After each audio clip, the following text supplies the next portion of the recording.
ఎప్పుడు మొదలైందో తెలుపగల తేదీ ఏదో గుర్తించేందుకు వీలుందా?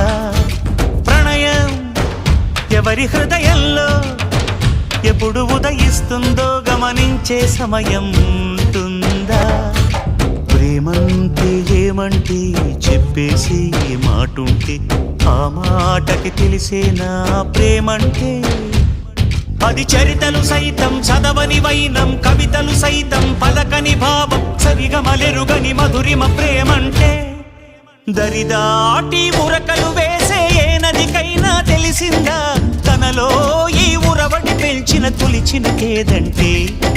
సిరిపై రై ఎగిరే వరకు చేనుకు మాత్రం తెలిసిందా తనలో కనిపించే కళలకు తొలి పిలిపేదంటే?